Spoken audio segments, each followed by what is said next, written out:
مرحبا طلابنا الأعزاء. أوقاتكم يسعد أوقاتكم إن شاء الله دائما صحة وسلامة وينعاد عليكم بالخير والبركة هاي الأيام المباركة. احنا بمحاضرة اليوم راح نتعرف على جزء آخر من أجزاء اللي أساسية أو من النقاط الأساسية اللي موجودة بداخل نظام الويندوز سواء كانت 10 أو 7. خلال هاي المحاضرة راح نتعلم إنه إحنا كيف نتحكم بالهارد الخاص بالحاسبة مالتنا أو الهارد الخاص بالتقسيم بارتيشنات. إحنا نعرف كلش زين أي واحد من يسوي فورمات من جهاز الكمبيوتر نظام الويندوز شي يسوي؟ أول شي نبدي نقسم البارتيشنات. طبعا أنا إذا أي واحد يحتاج إنه يقسم هارد ديسك مالت الحاسبة إلى عدة بارتيشنات أو ما نسميها عدة ديسك درايف، تمام؟ أو أكو أشخاص يسموها فوليوم، نتحكم به بكيفية تقسيمها إلى عدة بارتيشنات. ممكن نقسمها إلى بارتيشنين أو ممكن أكثر أو ممكن 4 بارتيشنات وهكذا، فحسب الداتا سبيس حسب السبيس اللي موجود بالهارد الخاص بالحاسبة. إضافة حسب احتياجاتنا نبدي نقسم الهارد مال الكمبيوتر إلى عدة بارتيشنات، تمام؟ كل بارتيشن طبعا هذا أول شي راح تكون عن طريق الفورمات، لكن إحنا أحيانا ما يعني نحتاج إنه نبدي نسوي تقسيم للبارتيشنات، أو أحيانا نحتاج إنه نغير حجم البارتيشنات، تمام؟ أو عندي مساحة فارغة أحتاج أسوي بارتيشن جديد، أحتاج أسوي ديسك فوليوم جديد، فبهاي الحالة أنا لازم أطبق هذا الشي عن طريق الديسك مانجمنت، يعني بدون ما إنه أرجع أسوي فورمات وأقسم هارد مالت الحاسبة، لأ، قبل ما أسوي فورمات ممكن عن طريق الديسك مانجمنت إنه أتحكم بزيادة أو بإنشاء بارتيشن جديد، تمام؟ أتحكم بالإنشاء أو تغيير حجم البارتيشنات اللي عندي. مثلا هنا عندنا بارتيشن سي، عندي بارتيشن دي وإي وإف، تمام؟ بس عندي مساحة فارغة، هاي المساحة الفارغة أقدر أسويها بارتيشن جديد أو أقدر أضيف هاي المساحة إلى أحد البارتيشنات الموجودة، تمام؟ يعني خلينا نقول تكبير حجم البارتيشن، أو نقدر نسميها أو نقدر نقول إنه نقدر نطبق ننشأ بارتيشن جديد. فكل هاي التفاصيل إحنا راح نطبقها على الديسك مانجمنت. فهسه أول شي راح نتعرف على الديسك مانجمنت وأنواع الديسك المانجمنت اللي موجودة. يعني خلاصة الموضوع إحنا الهارد الكمبيوتر بشكل عام، هارد مالت النظام الكمبيوتر مالتنا، أوكي، هارد مالت جهاز الحاسبة، قطعة الهاردوير، الهارد ديسك مالت أي جهاز كمبيوتر، إحنا حتى نستفاد من عدها أول ما نجي نصب النظام عملية الفورماتينج أو عملية الفورمات ما نسميها، نجي نقسمها إلى عدة أجزاء. جزء نخلي بيها ملفات النظام نسميها partition C، بعد بقية الأجزاء نسميها البارتيشنات، خلينا نقول الثانوية. ليش نسميها ثانوية؟ لأن إحنا نستخدمها فقط لحفظ الداتا، أي نوع من أنواع الداتا كان، أي نوع من أنواع بيانات كان، إحنا نستخدم بقية البارتيشنات لحفظ بياناتنا. أما البارتيشن الأول أو البارتيشن الأساسي هي نخلي بيه الملفات الخاص بنظام تشغيل مالتنا. فالهارد الكمبيوتر حتى نستفاد من عندها نجي نقسمه إلى عدة بارتيشنات. طبعا هذا الشيء خلال عملية الفورمات، لكن أحيانا ورا المرور من الزمن، ورا ما إنه إحنا نشتغل على الحاسبة راح نشوف إنه مثلا هاي البارتيشن مساحته هواية، تمام، بمساحة فراغ هواية، بس هذه البارتيشن أحتاج مساحة من عنده، زين شلون أنقل هاي المسافة من هنا لهنا، تمام؟ أو خلينا نفترض إنه هاي البارتيشن ما أحتاجه، أجي شو أسوي له؟ أسوي له ديليت، أمسحه، راح يكون عندي مساحة فارغة. هاي المساحة الفارغة شلون أضيفها لبقية البارتيشنات؟ أو خلينا نفترض إنه عندي بارتيشن السي والدي، تمام، فقط عندي بارتيشن السي والدي، بس بنفس الوقت عندي مساحة فارغة وأحتاج أسوي بارتيشن آخر، فبهاي الحالة المسافة الفارغة اللي عندي راح أنشئ بها بارتيشن جديد. فكل هاي المواضيع نقدر نتعلمها عن طريق الديسك مانجمنت، أو نقدر نسويها عن طريق الديسك مانجمنت. فخلال محاضرة اليوم راح نعرف شنو الديسك مانجمنت، إضافة أنواع الديسك مانجمنت الموجودة عندنا. إذا نرجع لملزمة المانجينج ديسك فوليوم الخاص بكم، راح نشوف هنا عندنا السؤال what is managing disk volume. كتعريف نقدر نقول Windows 7 enables you to expand and contract volume without data loss and without requiring a reboot. يعني Windows 7 أنا راح أشيل كلمة 7 نقدر نقول نظام Windows Operating System enable you يعني إذا كان 7 10 8 8.1 فيستا اكس بي حتى بالقديم عفوا من الفيستا الأنظمة الويندوز اوبريتنج سيستم فيستا 7 8.1 10 enable you يعني بينطيك صلاحية to expand التغيير بالحجم and contract volumes والتعامل أو التحكم أو إنشاء البارتيشنات جديدة without data loss بدون ما إنه إحنا نمسح بياناتنا، بدون ما إنه إحنا نفقد بياناتنا. يعني إذا partition كان بداتا إيش استخدمناها عن طريق المانجينج ديسك فوليوم ما راح يأثر على الداتا اللي موجودة داخل هذه البارتيشن and without requiring a reboot بدون ما يطلب من عندي ريبوت أو نقدر نقول بين قوسين فورمات. طيب كم أنواع ديسك فوليوم عندي؟ يعني من أنا أشتري كمبيوتر تمام أشوف الهارد ماله أجي أنصب عليه نظام تشغيل، راح أشوف بحالة تنصيب نظام تشغيل عندي نوعين راح يبين لي إنه الديسك فوليوم مالتي بنوعين، نوع نسميه دايناميك ديسك، النوع نسميه بيسك ديسك. تمام يعني المانجينج ديسك فوليوم أو الهارد اللي أنا عندي داخل لي بيه بيانات وبعد ما خليت بيه اوبريتنج سيستم وسويت فورمات وصار نظام تشغيل متوفر ودا أفتحه وحتى أشتغل عليه راح أشوف عندي نوعين، نوع اسمه دايناميك نوع اسمه بيسك. شنو الفرق بيناتهم؟ شنو مميزاتهم؟ شنو دايناميك شنو بيسك؟ بكل بساطة دايناميك وبيسك اثنيناتهم عبارة عن نوع من أنواع الديسك فوليوم، يعني نوع من أنواع البارتيشنات لا أكثر ولا أقل. يعني الهارد مالتنا تمام يعني مثل نشبهها بالموبايل، أنتوا تشترون موبايل جالاكسي بس بيه كم إصدار؟ بعدة إصدارات S1 S2 S3 نوت فلان فلان فلان إلى آخره. تشترون موبايل هواوي لو تعرفون إنه أكو عدة أنواع من موبايلات هواوي. نجي على الديسك فوليوم نجي على البارتيشن عفوا نجي على الهارد مالتنا اللي موجودة على نظام الكمبيوتر عفوا الهارد ديسك مالت الكمبيوتر الموجود عليها نظام تشغيل الويندوز راح نجي نشوف نوعه أما هو دايناميك أما هو بيسك. راح نعرف شنو دايناميك وراح نعرف شنو هو بيسك أيضا. طيب هسه شوفوا أنا دخلت ديسك مانجمنت أو دخلت الجزء اللي من خلالها أقدر أتحكم بالديسك أو البارتيشنات اللي موجودة على حاسبة مالتي حسب ما ذكرناها بالبداية الفيديو. لكن هنا أجي هنا أشوف مكتوب بيسك تمام بيسك يعني نوع هذه نوع هذه المانجمنت أو خلينا نقول نوع الديسك اللي أنا عندي من نوع البيسك. إذا نجي نشوف هاي الصورة مال غير حاسبة راح نشوف إنه هذه النوع عبارة عن هذه الديسك عبارة عن دايناميك تمام. إذا نركزون هو نفسها بحجم باسم ما راح يكون به هواية فروقات من ناحية الظاهرية، لكن من ناحية العمل أكو فرق بين الدايناميك وبين البيسك همينة تمام. يعني إن شاء الله راح نتعرف على الفرق بين البيسك ديسك والدايناميك ديسك، لكن أريدكم تعرفون بالبداية تفتهمون إنه إحنا عندنا نوعين، نوع نسميه دايناميك ونوع الآخر راح نسميها بيسك. شنو الفرق بيناتهم أو شنو اللي يخلي بيسك ديسك يكون أفضل أو الدايناميك يكون أفضل؟ لكن بشكل عام بيسك ديسك أو دايناميك ديسك اثنيناتهم احنا نقدر نتعامل وياهم. هذه النوعين من الديسك احنا نقدر نشتغل وياهم ونقدر نستفاد من الخصائص اللي يوفروه لنا بشكل عام. حتى تعرفون نوع الهارد مالتكم شنو نجي على الديسك مانجمنت تمام. هنا راح أشوف مكتوب بيسك ديسك عندي تفاصيل أخرى مثلا هنا دا ينطيني حجم الهارد مالتي 1863 جيجا بايت تمام. هنا راح أشوف 1863 جيجا بايت ونوعه شنو بيسك.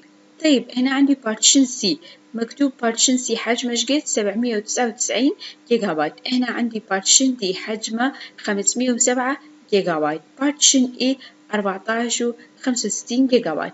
هنا عندي فري سبيس يعني مساحة فارغة مو أي بارتيشن دا أشوف حجمه 9.77 جيجا بايت هنا عندنا بارتيشن الأخير اللي هي F 53.51 عفوا 531.51 جيجا بايت. جوا كل بارتيشن بيعطيني هاي التفاصيل. إذا نرجع عفوا إذا نرجع للديسك الآخر اللي هو كانت دايناميك ديسك، هنا راح أشوف مكتوب دايناميك ديسك. طبعا هاي الكمبيوتر اللي احنا ماخذين صورته بهاردين. هارد الأول دايناميك ديسك وحجمه 127 جيجا بايت وعنده بارتيشن سي فقط. أما الديسك الثاني دايناميك ديسك الثاني حجمه 126 جيجا بايت ببارتيشنين، بارتيشن إي تمام نسميها باك أب وحجمه 83 جيجا بايت، وهنا عنده مساحة فارغة 34 جيجا بايت مساحة فارغة موجود. فهسه أتوقع إنه صار واضح.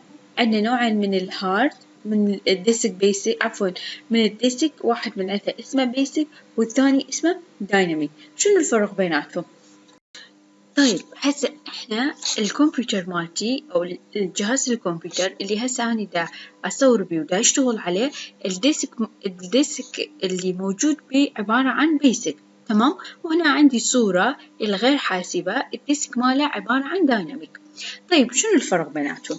أبسط شيء أول فرق بيناتهم إحنا نعرف إنه نجي نقسم الهارد إلى عدة أجزاء C D E F إلى آخره. هاي معلومة إحنا منتهين من عندها. طيب اللي موجودة بالبيسك ديسك نسميه partition، يعني partition C partition D partition E partition F. أما بالدايناميك ما راح نسميها بارتيشنات، لا راح نسميها فوليوم تمام، فوليوم A فوليوم B فوليوم C فوليوم E فوليوم D، فنسميها مسميات فوليوم. أما بالبيسك بنسميها بارتيشن. طيب نيجي على الدعم. البيسك ديسك أي نوع من أنواع أنظمة التشغيل الويندوز، سواء كانت أنظمة تشغيل الويندوز القديمة 99 95 الويندوز القديم، إصدارات نظام الويندوز القديمة البيسك ديسك يدعمها. يعني عادي كلش إنه إذا كنت تستخدم أقدم إصدار من الويندوز راح تشوف إنه نوع الديسك مالتك عبارة عن بيسك ديسك. أما دايناميك لا، فقط يدعم إصدارات الويندوز الأخيرة من الإكس بي فما فوق، إكس بي فيستا 10 7 8 8.1 يدعمهم، مدى يدعم إصدارات الويندوز القديمة. طيب هنا بالبيسك ديسك يعني أنا هنا عندي بارتيشن سي تمام، وبداخلها عندي بقية بارتيشنات اللي هما دي إي إف. هنا ما راح أقدر بدون فورمات، ما راح أقدر أغير بالحجم البارتيشن سي. يعني هسه هنا عندي مساحة فارغة 10 جيجا بايت فارغ عندي.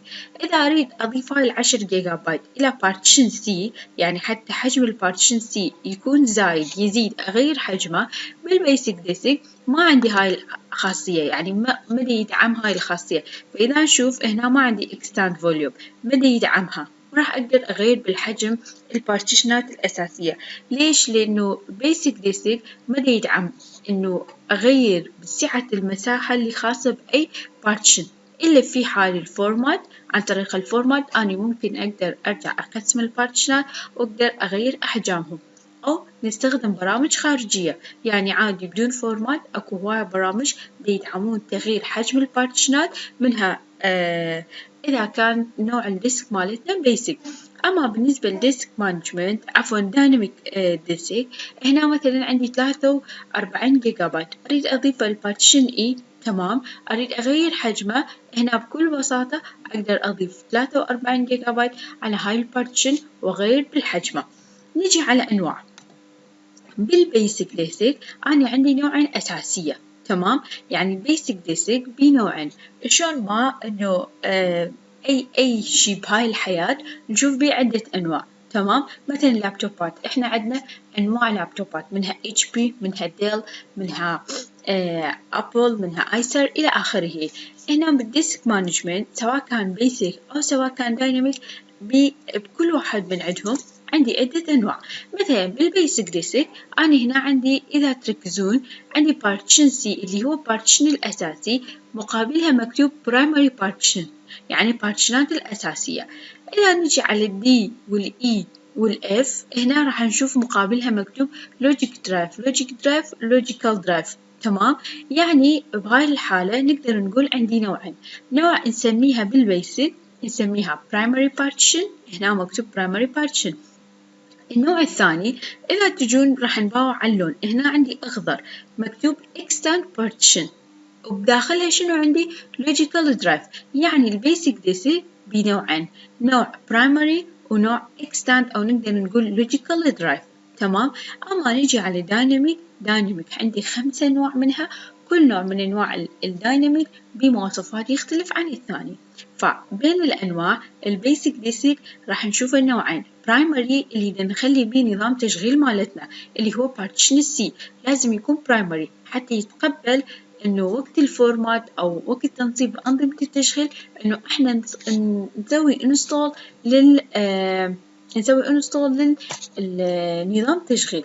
أما بقية البارتيشنات اللي راح تكون بالبيسك من نوع اللوجيكال درايف أو نقدر نقول من نوع الإكستاند بارتيشن، تمام، هذا فقط نستخدمه للحفظ بيانات. يعني أنا ما ممكن هسه أسوي فورمات وأجي على بارتيشن دي أسوي انستول للويندوز ما راح يتقبله من عندي، تمام، بأي شكل من الأشكال ما راح يتقبله من عندي. هاي بالنسبة للبيسك. أما دايناميك لا، عندي عدة أنواع من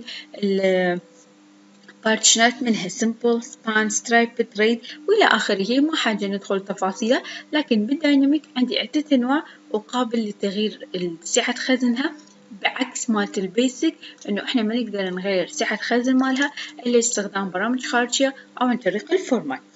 طيب عندي ملاحظة أخرى. تمام، هسه هذه البيسك ديسك أقدر بكل بساطة أسوي رايت كليك أختار convert to dynamic disk، مباشرة هذه الديسك كلها بارتيشنات كلها يتحول إلى دايناميك. تمام، بس إذا ردت هذه الديسك مانجمنت أو هاي الديسك اللي هنا عندي من الدايناميك أرجعها للبيسك كلش صعب راح تكون، فقط أحتاج ما راح يقبل من عندي إلا أرجع أسوي فورمات ومن أسوي فورمات طبعا كل الداتا راح ينمسح. يعني من أسوي تحويل من الدايناميك إلى بيسك كل داتا موجود بالحاسبة partition C D E F كله راح لازم يصير بيه ديليت. تمام، الهارد يبقى فارغ تماما ونرجع نقسمه. فبهاي الحالة من أحول الدايناميك إلى بيسك راح يكون صعب إلا أسوي فورمات أو أمسح بيانات اللي موجودة على الهارد كاملة وراها أرجع أسوي تقسيمات البارتيشنات. أو ممكن نستخدم برامج خارجية، أكو هواية برامج اللي يدعمون تحويل الدايناميك إلى بيسك. أكو آخر ملاحظة هنا عندي على الفرق بين الدايناميك والديسك. هنا بالبيسك قلنا عندنا نوعين، النوع الأول نسميها primary partition. تمام، basic disk يعني هسه هاي ذاكرة حجمها كلش هواية تقريبا 2 تيرا بايت 2 تيرا بايت. هاي 2 تيرا بايت نقدر ننشئ بيه 4 بارتيشنات أساسية فقط. primary partition يعني كمثل سي إنه أنا أنصب عليها نظام ويندوز، فقط أقدر أنشئ 4 بارتيشنات أساسية. أما وبعدين البارتيشنات داخله أوكي ما عندنا مشكلة بها، بس كبارتيشنات أساسية basic disk يسمح لي فقط أنشئ 4 بارتيشنات. أما بالدايناميك ديسك لا، دايناميك ديسك يسمح لي إنه أنا أنشئ 128 بارتيشن أو فوليوم 128 ديسك فوليوم إنه أنا أقدر أنشئها في حال كان عندي دايناميك ديسك. طيب آخر شي عندنا إنه ياهو الأفضل بيسك أفضل أو الديسك دايناميك بيسك ديسك أو دايناميك ديسك أفضل. هذا يعتمد على حجم الهارد. في حال إنه عندك هارد حجمه أكبر من 2 تيرا بايت، تمام، يفضل عليه أكثر من يعني حتى 2 تيرا بايت يفضل إنه يكون basic disk. أما إذا كان أكثر من 2 تيرا بايت أو عندك الحاسبة مالتك بهاردين، خلينا نقول مثل هاي اللي موجودة هنا الحاسبة بهاردين، فبهاي الحالة تستخدم الدايناميك أفضل. ليش؟ لأن أحد أنواع الدايناميك الموجودة يدعم إنه يسوي عملية الريد وعملية نسخ احتياطية. هاي تفاصيل كلها كمعلومات إلكم حتى تعرفون شنو الدايناميك شنو الديسك. كمطلوب من عندكم فروقاتها ما مطلوب، لكن اللي مطلوب إنه تعرفون شنو الدايناميك ديسك وشنو البيسك ديسك. إضافة لهذا الشيء النقطة الأساسية إنه البيسك ببارتيشن أساسي واحد أو ممكن من 1 إلى 4 بارتيشنات أساسية، أما بقية البارتيشنات راح يكون بارتيشنات ضمنية أو بارتيشنات فقط لحفظ الداتا. أما دايناميك هو عبارة عن ديسك. هذه الديسك مدى يقبل تمام بكل بسط يعني من أجي أسوي فورمات. هسه هاي الحاسبة نجي نسوي عليها فورمات، الهارد مالتي نوعه دايناميك، أجي أسوي انستول للويندوز ما راح يقبل إنه الويندوز يصير بي انستول، فبهاي الحالة أضطر إنه أغيره من دايناميك إلى بيسك، بعدين نجي أسوي عملية التنصيب للويندوز. كل نوع من هاي الأنواع عنده مزايا وعنده جوانب سلبية همينة، لكن بالنسبة إلي أفضل إنه الأنواع الهارد ديسك يبقى بيسك. ليش؟ لحتى أقدر إنه أخصص مكان برايمري أو أساسي للبارتيشن، بقية المساحات عندي أستفاد من عندها لحفظ الداتا. وليش؟ ونفس الشي وقت الفورمات ما راح يسبب لي مشاكل، لأن إذا كان عندي دايناميك ديسك وجيت أسوي فورمات أنصب نوع آخر من ويندوز أو أسوي أبجريد إلى ويندوز فيرجن جديد ما راح يقبله من عندي، لازم أسوي كونفيرت من دايناميك إلى بيسك، وهذا الشيء ممكن يسبب لي فقدان بيانات، ممكن أسوي أتفاجأ أو أتواجه losing data. فبهاي الحالة يفضل استخدام البيسك ديسك. خلينا نرجع للملزمة مالتكم. أنا هنا عندي تفاصيل مثلا كأسئلة، شنو التايب مالت المانجينج ديسك فوليوم عندنا؟ قلنا دايناميك وبيسك. طيب شلون أقدر أشتغل وياهم؟ كلش عادي، نقدر نسوي partition نكبر الحجم، أو نقدر نسوي create new partition جديد. What our operation can be performed only on basic disk. يعني إذا كان مثل اللي شفتوه قبل شوية كان basic disk، شنو أقدر أسوي؟ أقدر أسوي create and delete، أقدر أنشئ partition جديد أو أمسح partition إذا كان من نوع primary. أقدر أسوي create and delete logical drive، تمام، يعني أقدر أسوي create و delete، أنشئ وأمسح البارتيشنات الضمنية، وأقدر أسوي format أيضا. أما بالدايناميك ديسك نفس الشيء، أقدر أسوي create and delete، أقدر أغير حجم، أقدر أحل أي مشاكل إذا واجهتني